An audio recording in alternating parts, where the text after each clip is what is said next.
Throw in Galator. Fuck it. Welcome, Galator.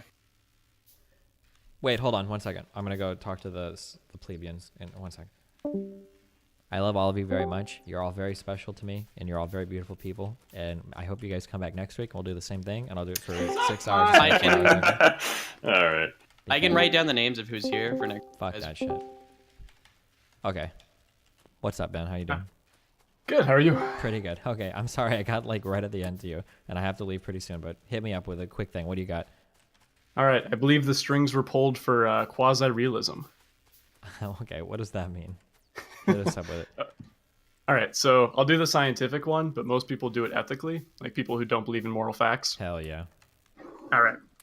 All right. So let's say, first of all, do you believe that there is like an external world? I'd like to, yeah. Okay. Well, that's a decent starting premise. Okay. I don't know if I can truly know about it, but to start from any other assumption leads to absurdity. So I would say yes, right? No. Okay. Yeah. The fact that you don't have any like phenomenal or direct experience with it, that's what quasi-realism is, right? Yeah. Yep. Correct. So the idea is that there is an external world probably, but the only like one-on-one experience you have with it is like phenomenal. Yep. Like you have like experience of it, but it's not intimate.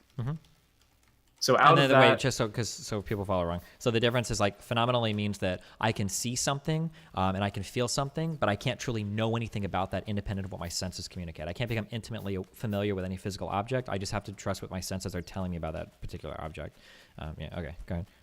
yeah, exactly. And so the idea behind scientific quasi-realism is so you have no intimate knowledge of the external world, but you have like phenomenal experience of it. Yeah. So out of that, you build like your own like model of how the world works out of your phenomenal experience. Yeah. Now the question would be, do you think like maybe like the properties or objects in this experiential world that you've just built, are those not real, or are those as real as anything we can ever know? Are the properties of the external world that I build on my qualia as real as anything that can be known? Is that what you're asking? Yes. Yeah, nothing can be realer than that. Yeah. Right. Okay. So that's essentially quasi-realism for science, at least. So like scientific anti-realists, they'll be like, like you can't know what an atom is. Like they don't fucking exist because you can't see, touch, blah blah blah. There's no intimate experience. But for quasi-realists, they're like, but we have a model of how we think it works based on phenomenal experience, and that our modeled world is our real world because that's all we can know. Sure. Insofar as like, yeah. Otherwise, if we were, yeah. Insofar as any definition of the word real can ever mean, right? Right. So you're like a moral anti-realist, right? Correct. So just take that like the same thing we just did for science, but now apply it to ethics. No, I don't think you can do that. Oh, wait, why not? Why not? Fuck.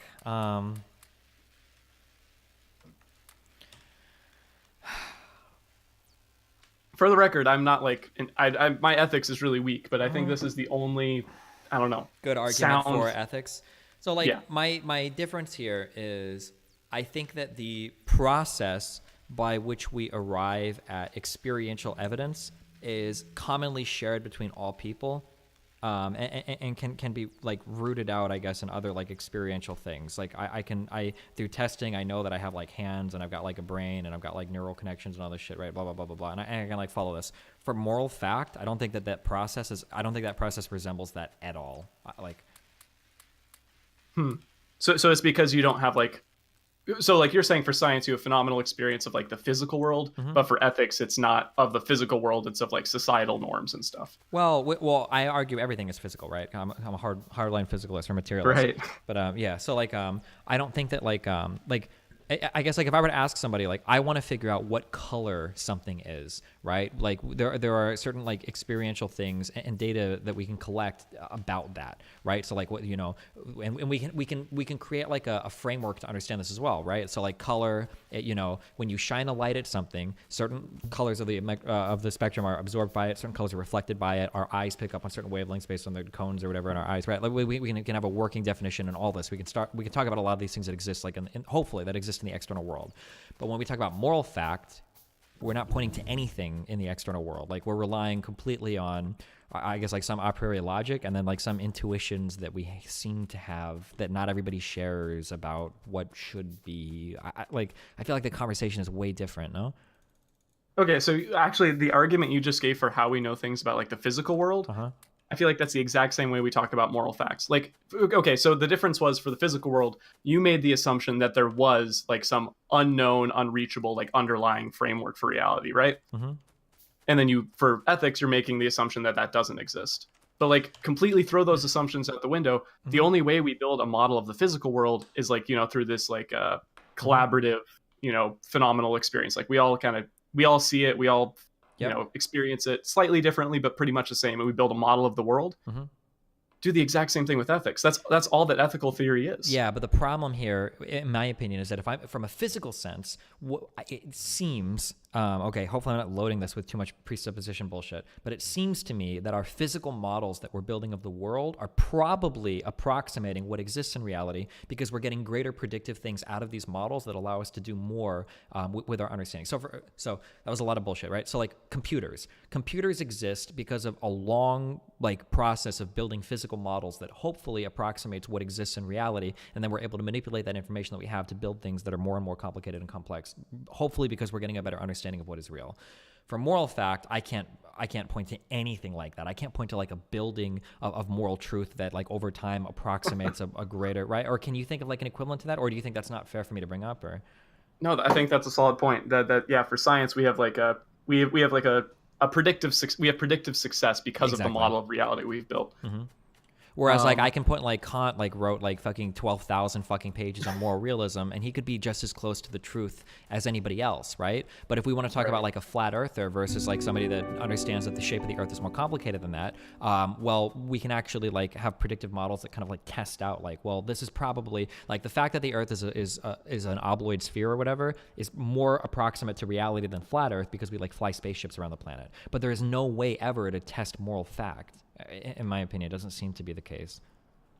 I think that's a solid response. The only thing I can think of is you're kind of you like the idea that our models of reality are approximating to the actual reality. And I mean, I feel like there's this whole movement in like the philosophy of science, like started by I forget his first name, but Kuhn, and his idea was that we just go through these revolutions and we're not approximating anything. Yeah. We, like, oh God, you're talking about fucking incommensurability or whatever. Yeah. Yep.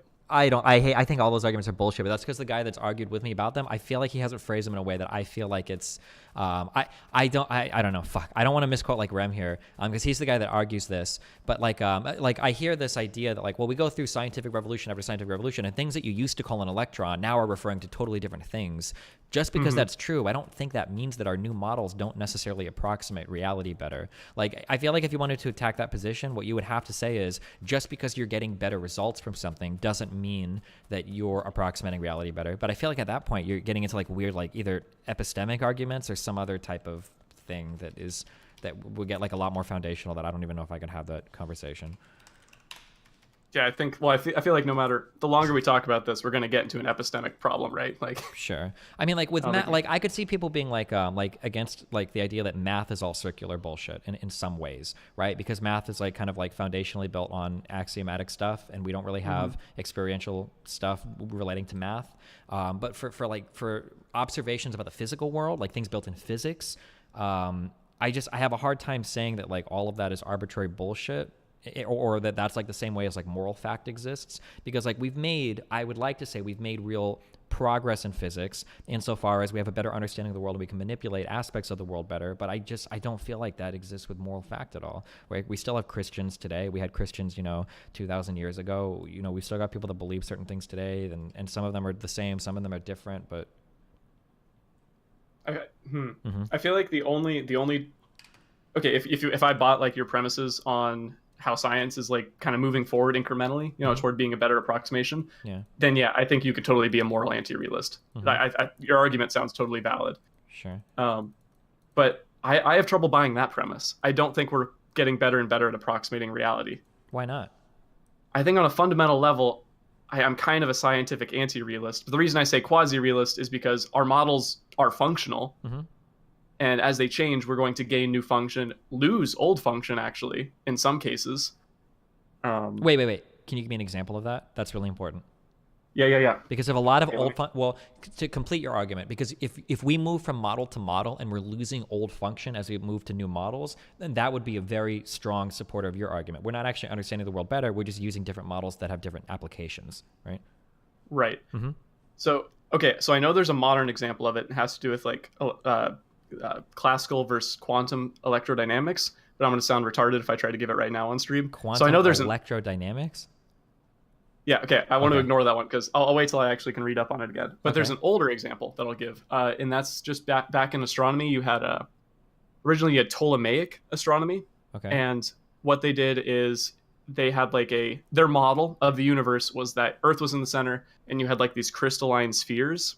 Okay. And they actually had like some pretty sophisticated mathematics for how these spheres would move together with one another in order to very accurately predict stellar and planetary movement in the sky. And then we had Copernicus come along, and he was like, heliocentric model, planets are orbiting the sun. He didn't have a force to explain how it was working, but he was like, this is how it actually is more physically represented. But when we moved from that, the predictive power of the Copernican model was way poorer than the Ptolemaic model, even though it was a better approximation of how reality was working. And you could make the argument he was just missing some like extra steps, which he was. Yeah, that would kind of be like do you have my stream open? No, I'll fucking open it right now. Well, like I'm just drawing like a Venn diagram. Like it's possible that like something like maybe there's like this theory exists here, or so like I'll make the old theory is like the red theory, and then like the new theory is like the blue theory, and then maybe reality is like this purple circle. Holy fuck. Is it up? Yeah. You're drawing a diagram from the paper I wrote, actually. Oh shit. Okay, well, but you have a third circle. Wait, what's your third circle? I only have two circles. Fine, listen, don't ever base anything you do in school on what the dumb shit I say, right? So like, let's say that we have I'm sorry, let me spell red. Let's say that red is our old theory, right? Okay. And then let's say that blue is our new theory, right? Okay. And let's say purple is reality. What is real? Okay. Okay. So like it's possible that the blue theory like it has more in line with what is reality. Like it's describing reality better, but maybe there were parts of the red theory that describe reality that give us more predictive power. So like I think that's spot on. Yeah, sure. Great. So like the blue theory is incomplete somehow and needs to encompass this. Like in a similar way that like gravity, I don't think is accounted for yet under like quantum not quantum dynamics, quantum physics, right? But like everything else in physics is accounted for using quantum physics. Like all classical mechanics can be extrapolated from quantum physics, from quantum mechanics, save for gravity right now. It's like the one thing that they have been working on for the past 50 years. Right.